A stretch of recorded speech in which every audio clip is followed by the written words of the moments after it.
देखिए हम लोग आज से आपको तो पता ही है कि थर्ड सेम के जो एग्ज़ाम है वो होंगे ही, और पूरे पूरे चांस हैं। तो क्या करते हैं हम लोग कि थर्ड सेम के जो भी मैथ के सॉल्व हैं प्रीवियस ईयर के उनको करते हैं। तो आज मैंने 2016 का प्रीवियस ईयर उठाया हुआ है।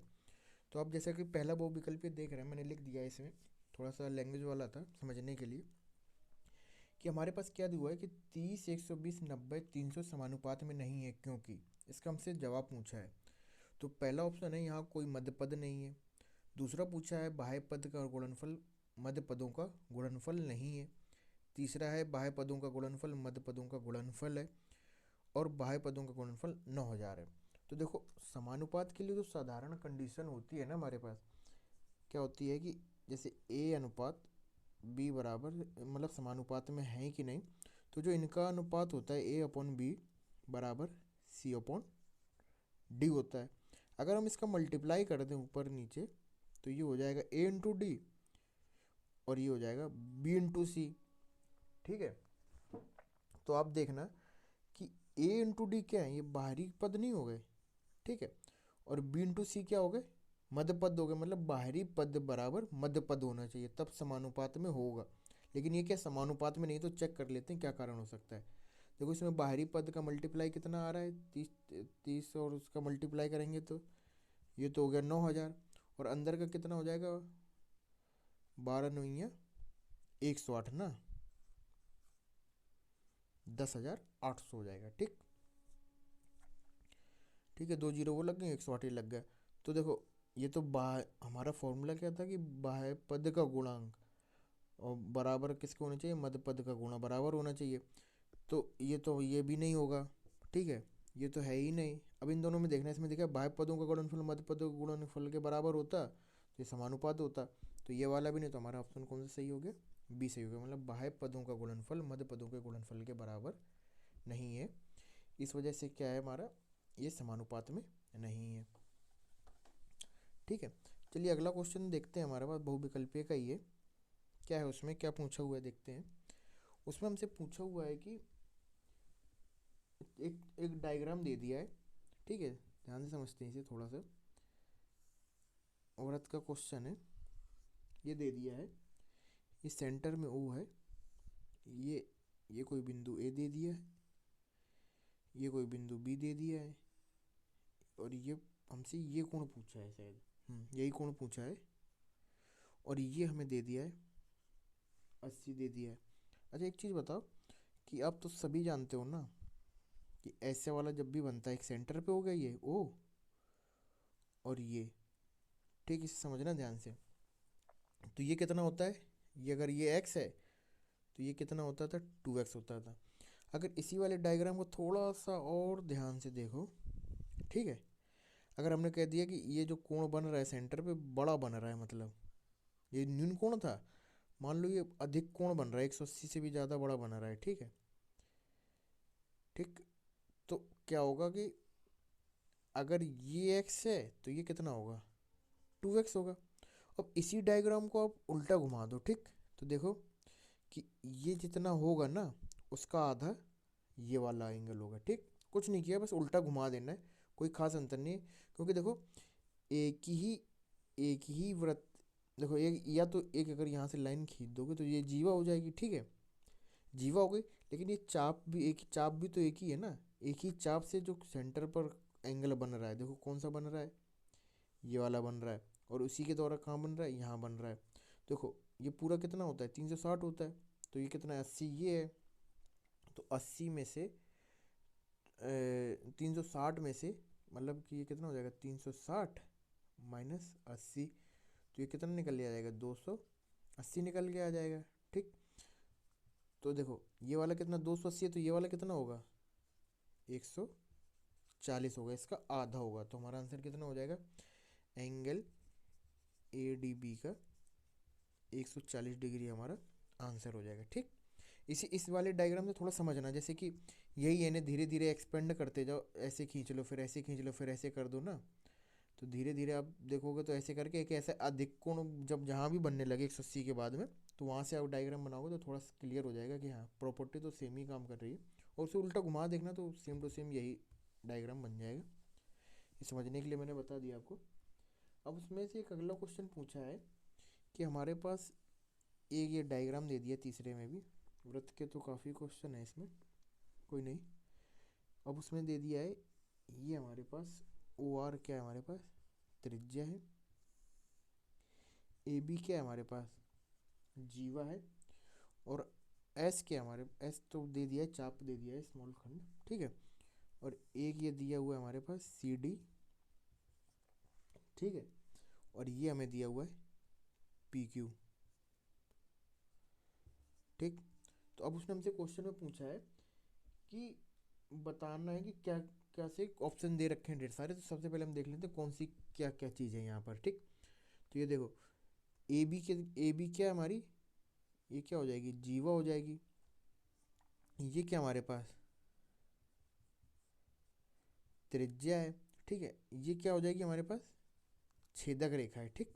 और ये क्या हमारे पास स्पर्श रेखा है, ठीक। तो अब ध्यान देते हैं, अब इसमें ऑप्शन दिए हैं, आपको बताना है कि कौन सा सही होगा।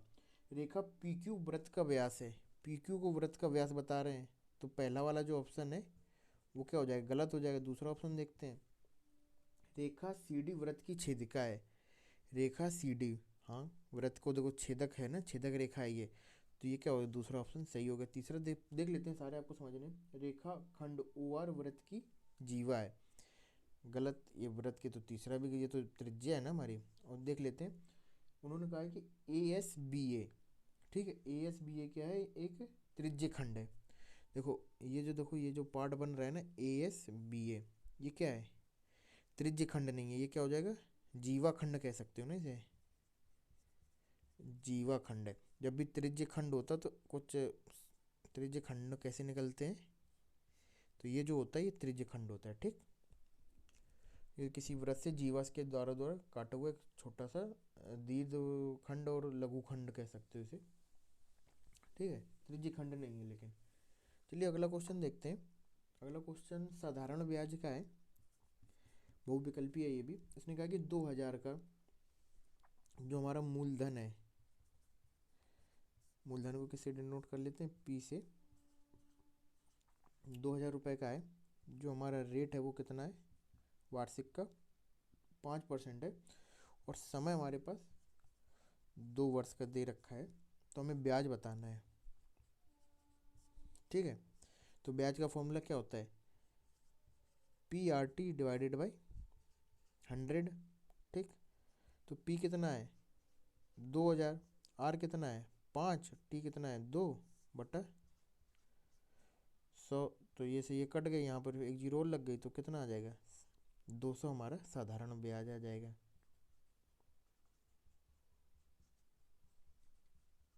ठीक है।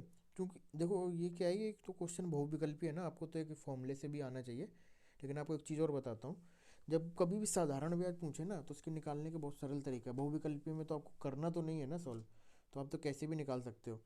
जैसे कि ये हमारे पास पूरा मूलधन हो गया, ठीक है ना। और उसमें ब्याज कितना लग रहा है 5%, तो 5 का 100 करोगे तो कितना आएगा 1/20 आएगा, मतलब इतना हमें ब्याज देना होता है, ठीक है।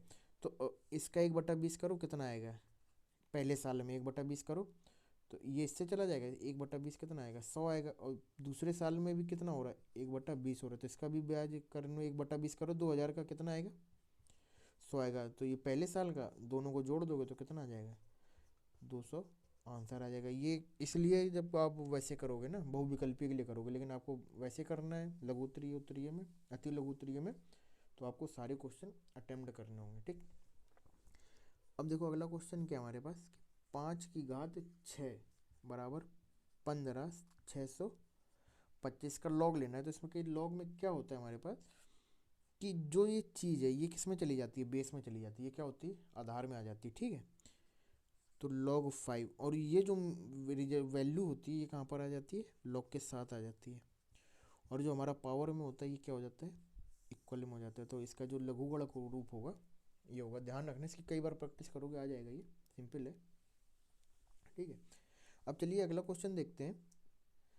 अगला क्वेश्चन है हमारे पास कि किसी कक्षा में 8 बालिकाओं की ऊंचाई दे रखी है, ठीक है। 8 बालकों की ऊंचाई कैसी दे रखी है, लिख देता हूँ। 140 सेंटीमीटर, 142 सेंटीमीटर, 135, 133, 137, 150, 148 और 138, 1 2 3 4 5 6 7 8। ठीक, अब क्या करना है, इन आंकड़ों की माध्यिका बताना है। ठीक है, कोई दिक्कत वाली बात नहीं। तो सबसे पहले क्या करो, इन्हें एक ऑर्डर में रख लो ना, किसमें, आरोही क्रम में।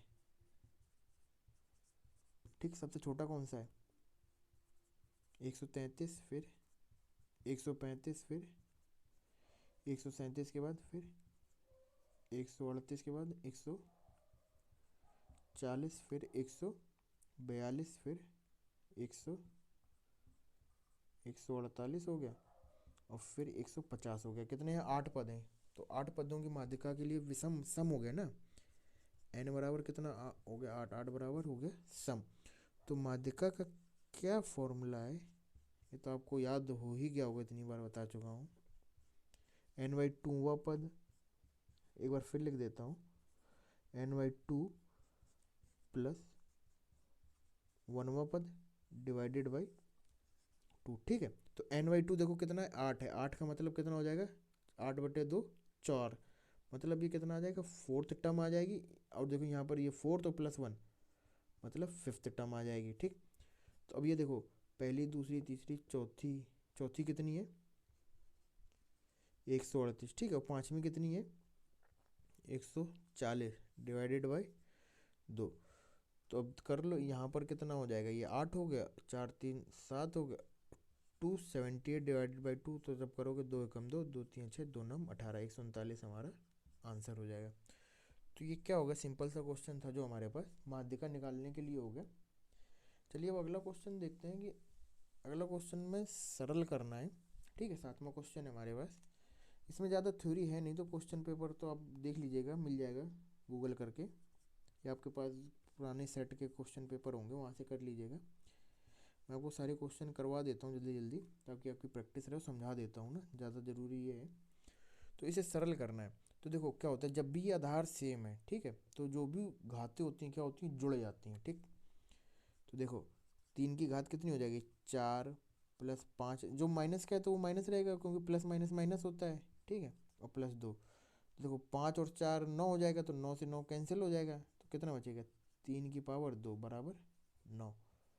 तो ये क्या हो जाएगा हमारे पास, इसका आंसर हो जाएगा। अब बताओ, ये एक नंबर में अति लघु है, उत्तरीय में आए, एक सेकंड या 2 सेकंड भी नहीं लेना है ना इसे। अब चलिए 8वां क्वेश्चन देखते हैं, गुणनखंड करना है। कैसे करना है कि 4x² -y² 9²। ठीक है, तो इसके कैसे गुणनखंड होंगे, ध्यान दो। ये क्या हो जाएगा, 2 ये 4 किसका होता है, 2 का होल स्क्वायर होता है, ये कितना हो जाएगा, 2/x का होल स्क्वायर। ये कितना हो जाएगा, y/3 का होल स्क्वायर। अब आप सभी को पता है a² -b² का फॉर्मूला क्या होता है, a+b.a-b। तो यहाँ पर वही वाला लगा दो, 2+x plus y/3 2/x minus y/3। ठीक है, तो ये क्या हो जाएगा हमारा, a+b और a-b का फॉर्मूला हो जाएगा। ठीक, अब चलिए अगला क्वेश्चन देखते हैं। अगला क्वेश्चन में कुछ नहीं पूछा है, उसने कहा है कि 3 सेंटीमीटर की त्रिज्या है, उसका एक वृत्त खींचना है और उस पर एक स्पर्श बिंदु लेना है, और बाकी रचना नहीं लिखना है, कुछ नहीं करना है। ठीक है, तो कोई दिक्कत नहीं, आप एक 3.5 सेंटीमीटर का त्रिज्या का प्रकार से आप खींच देना उसे। ठीक है, उसमें एक बिंदु कहीं पे भी पी ले लो, और उसने कहा कि इस पर है ना स्पर्श रेखाएं खींचिए बोला है। तो अगर आप एक स्पर्श रेखा खींचोगे ना, तो केवल और केवल एक ही स्पर्श रेखा खींचेगी। आप ये नहीं कि इस बिंदु पर ढेर सारी ऐसे उल्टी सीधी चलाते रहो, एक बिंदु से केवल एक ही स्पर्श रेखा खींचेगी। ठीक, ये इसकी प्रॉपर्टी होती है, और कुछ नहीं करना इसमें, बस हो गया। और थोड़ा बहुत बताना तो बता भी सकते हो, लेकिन करना क्या है, इसे जोड़ दो, अगर लम डालना हो कुछ भी, या फिर ऐसे करके तो कुछ भी बता सकते हो, लेकिन उतना करने की जरूरत नहीं। उसमें बस एक स्पर्श रेखा खींचना है। थोड़ा सा लिख दीजिएगा कि ए बी हमारी स्पर्श रेखा है, और ओ सेंटर का केंद्र है, हमने एक ऐसा केंद्र खींचा है, और बाकी रचना लिखने की कोई ज़रूरत नहीं है। अब चलिए अगला क्वेश्चन देखते हैं, जो हमारे पास 10वां क्वेश्चन है। वो क्या है, समुच्चय का क्वेश्चन है हमारे पास। ठीक है, तो समुच्चय में जैसे कि हमारा पहला ए दे दिया, ए कितना है हमारे पास 6 8 11, ठीक। और बी कितना हो गया हमारे पास 5 11 3, ठीक है। तो अब ये देखो कि पूछा क्या हमसे, पूछा है ए इंटरसेक्शन बी, ठीक है। तो ए इंटरसेक्शन बी क्या होता है, जो हमारा उभयनिष्ठ होता है, मतलब जो दोनों में कॉमन हो। जैसे कि अगर हम ग्राफ से समझे, वेन डायग्राम से, ये ए का हो गया, ये बी का हो गया, तो ये जो ये वाला पार्ट होगा ना, ये कितना होता है ए इंटरसेक्शन बी होता है, मतलब जो दोनों में कॉमन हो। अगर हम कंप्लीट कहते हैं ए यूनियन बी, तो पूरा ये वाला पार्ट हो जाता सामने से लेकर आखिरी तक ना, ऐसे ऐसे वाला, और ये वाला ऐसे ऐसे में है। तो ये जो हो जाता है, ये क्या हो जाता है ए यूनियन बी हो जाता है। लेकिन हमसे पूछा क्या है, ए इंटरसेक्शन बी पूछा है ना। तो ए इंटरसेक्शन बी को कैसे लिखोगे, जो दोनों में कॉमन हो, तो 11 कॉमन है, बस यही हमारा आंसर हो गया, एक लाइन का आंसर। कोई ज़्यादा दिमाग लगाने की नहीं ज़रूरत है, इसे तो करके ही जाना आप। इतने सरल क्वेश्चन अगर आ रहे हैं तो कम से कम फेल होने का नौबत तो नहीं आएगा। चलिए 11वां क्वेश्चन करते हैं। 11वां क्वेश्चन क्या दिया हुआ कि हमें एक समीकरण है x² + 8x + 70 से भाग करना है x+3 से, ठीक है। उसका भागफल लिखना है, ठीक। x+3 और शेषफल भी बताना है और भागफल भी बताना है। देखो x+3 से कर रहे हैं, जैसे हम नॉर्मल मल्टीप्लाई करते हैं ना, हमें वैसे ही करना है। तो सबसे पहले देखो, ये इसे हटाने के लिए क्या करना होगा, अगर हम इसमें किसका मल्टीप्लाई करते हैं, अगर हम x का मल्टीप्लाई करते हैं तो हमें x² मिल जाएगा।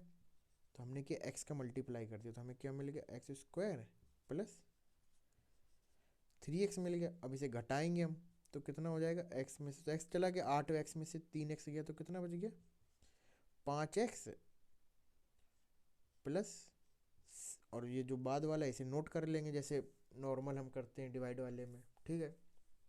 अब देखो हमें क्या चाहिए, 5x चाहिए। अगर हम क्या करें, 5x से मल्टीप्लाई कर दें तो हमें क्या मिल जाएगा, 5x मिल जाएगा। 5x और 3 में मल्टीप्लाई होता कितना आ जाएगा, अब इसे डिवाइड कर दो, तो ये होगा। और यहाँ कितना शेषफल बचा, तो हमारा आंसर क्या हो जाएगा, ये हो जाएगा शेषफल, और ये क्या निकालना था, और ये हो जाएगा हमारा भागफल, ठीक है।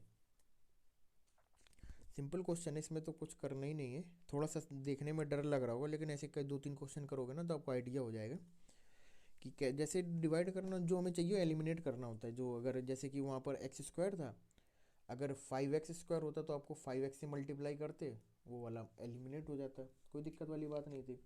अब चलिए अगला क्वेश्चन हमें समांतर माध्य निकालना है, 12वां क्वेश्चन है, लघु उत्तरीय प्रश्न चालू हो गए। तो उसमें क्या दिया हुआ है, भार दिया हुआ है, ठीक है।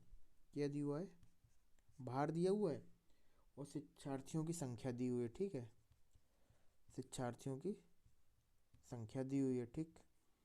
तो अब हम क्या करते हैं कि 40 किलो का है, 42 किलो का है, 43 किलो का है,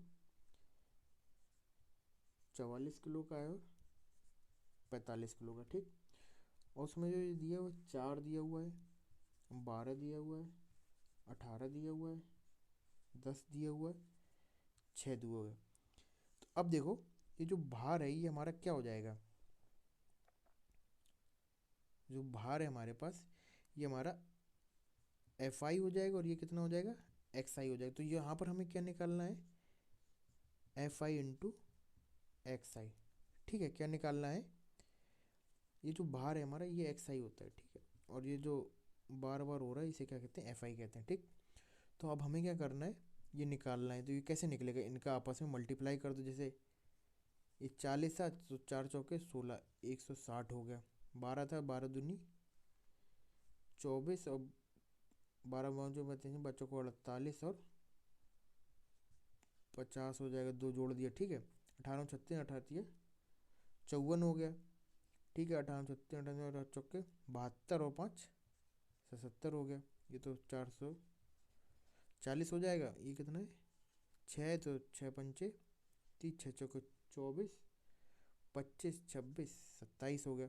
तो अब इसका जो समेसन का टोटल आएगा ये क्या हो जाएगा, ये जो लिखा है समेसन FI, ये लिख लेते हैं ना पहले। तो ये कितना हो जाएगा, 4 12 4 18 18 18 नहीं गलत कर दिया, 12 4 16, ठीक है।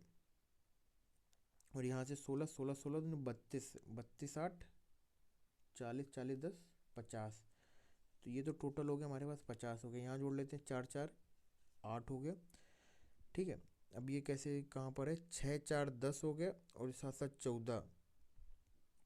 तो ये कितना हो जाएगा हमारे पास, 24 हो जाएगा। ऊपर हासिल कितनी गई, 2 2 1 3 8 8 8 8 7 15 4 19 2 21। ठीक है, कोई दिक्कत वाली बात नहीं। तो हमें क्या समांतर माध्य का क्या फॉर्मूला है, जो हमारे पास समांतर माध्य है उसमें क्या करना होता है, F i into x I summation में एफ आई। तो हमारा ये कितना है, समेसन एफ आई एक्स आई 21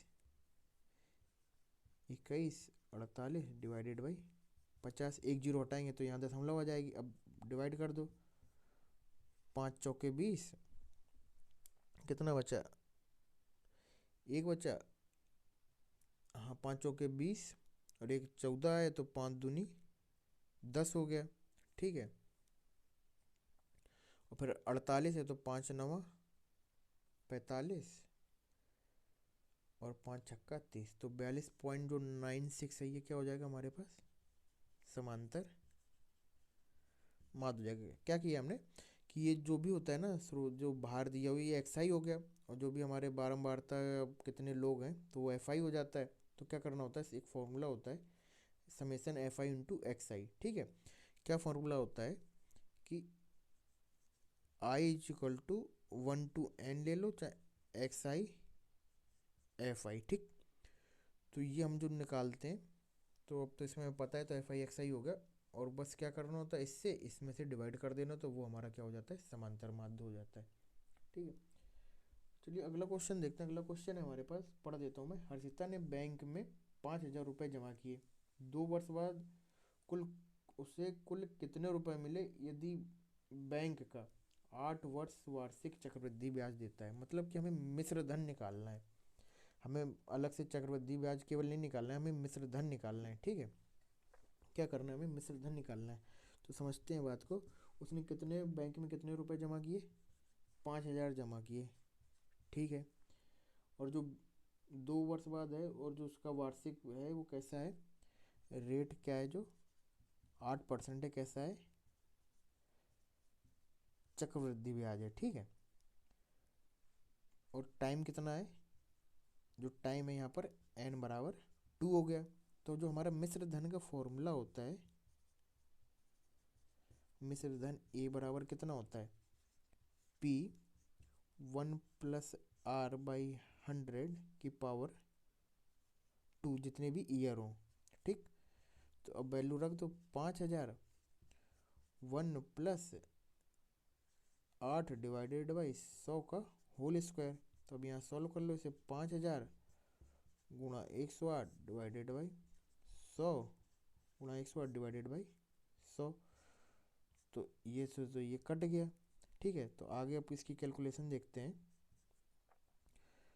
तो 5, ये तीनों कट जाएंगे, 3 3 के 3 कट कट गए। ठीक है, तो 5 अट्ठे 40 और 5 एकम 5, तो 54 गुणे 108 हमारे पास फिर से आ गया। अब इसे कर लो, क्या है हमारे पास, इसे कैसे करना है, 108 गुणा 54 बता, तो 4 अट्ठे 32 है, 4 एकम 4, 5 अट्ठे 40 और 5 एकम 5। तो ये कितना आ गया, 2 3 8 5। तो हमारे पास जो टोटल मिश्र धन आ गया 5,832 आ गया। कितना आ गया, जो टोटल हमारे पास मिश्र धन आ गया 5,832 रुपये आ गए। यही क्या हो गया हमारे पास आंसर होगा। उसने पूछा कि उसे कितने रुपए मिलेंगे 2 साल बाद ना, इसमें चक्रवृद्धि ब्याज इंक्लूडेड है। अगर वो हमसे पूछता कि केवल चक्रवृद्धि ब्याज निकालो, तो हम क्या कर देते, चक्रवृद्धि ब्याज नहीं, चक्रवृद्धि ब्याज बराबर ए माइनस पी कर देते। तो कितना हो जाए, 5,832 माइनस 5,000। तो ये कितना हो जाता है हमारे पास, 832 हमें मिश्र धन मतलब चक्रवृद्धि ब्याज मिला है। ठीक है, ये भी केवल फॉर्मूले बेस पे क्वेश्चन था, ज़्यादा मेहनत नहीं करना है। ठीक, अब देखो हमारे पास एक जो क्वेश्चन है, 14वां क्वेश्चन है कि एक आयताकार कमरा है। ठीक है, क्वेश्चन दिया हुआ है कि अभिषेक के कमरे की लंबाई दी हुई है 14वें क्वेश्चन में लंबाई दी हुई है 4 मीटर, ठीक है। चौड़ाई दी हुई है 3.5 मीटर, ठीक। ऊंचाई दी हुई है 3 मीटर। तो कमरे की चारों दीवारों का क्षेत्रफल निकालना है। तो ठीक है, चारों दीवारों के जो क्षेत्रफल का फॉर्मूला होता है उसे हम लिख देंगे। और वो याद है आपको क्या होता है? 2 इंटू लंबाई इंटू चौड़ाई, और यहाँ पे क्या हो जाता है? ऊंचाई। तो ये हमारा चारों दीवारों के क्षेत्रफल का फॉर्मूला हो गया, ठीक। तो लंबाई कितनी है? 4, और चौड़ाई कितनी है? 3.5, और ये ऊंचाई कितनी है? 3। तो 3 दूनी तो 6 हो गया। यहाँ कितना हो जाएगा? 4 3 7 हो जाएगा, ठीक है। तो 7.5 हो जाएगा यहाँ पर। तो अब क्या करना है कि इसको कर लेना है इसमें मल्टीप्लाई। तो 6 5 30, और 6 7 42, 43 44 45। तो ये कितना आ जाएगा? 45 वर्ग मीटर या मीटर स्क्वायर आंसर हो जाएगा हमारा, ठीक। तो ये भी क्वेश्चन सिंपल रहा। चलिए अगला क्वेश्चन करते हैं। अगला क्वेश्चन है हमारे पास सर्कल का क्वेश्चन है, 15वां क्वेश्चन देखते हैं। सिंपल ये भी क्वेश्चन है। अब क्या किया कि पहले जितने भी क्वेश्चन करे हमने क्या पढ़ा उसमें कि जीवा, एक ही जीवा से केंद्र पे और उनके कोणों के बारे में पढ़ा था, ठीक है। तो उसी से रिलेटेड फिर एक और है, ऊपर में भी कह सकते हैं उनकी, ठीक। ये तो दे दिया 80, और ये दे दिया 40, ये हो गया C, और ये हो गया D। तो हमें क्या करना है? एंगल ADB बताना है। ये वाला एंगल हमें बताना है। अब देखो क्या है, त्रिभुज ABC में देखो, त्रिभुज ABC में तो कोण ACB कितना हो जाएगा? 180 माइनस 8 4 12, 120। तो कितना आ जाएगा? 60 डिग्री आ जाएगा, ठीक है। तो अब ये ध्यान दो, ये देखो एक ही जीवा से वृत्त की परिधि पे जितने भी कोण बनेंगे सब सेम बनेंगे। देखो एक ही जीवा से वृत्त की परिधि पर बनने वाले कोण समान होते हैं। अगर ये 60 है तो ये जो निकालना है हमें, ये भी कितना होगा? 60 होगा। क्या कहा हमने? मतलब एक ही जीवा से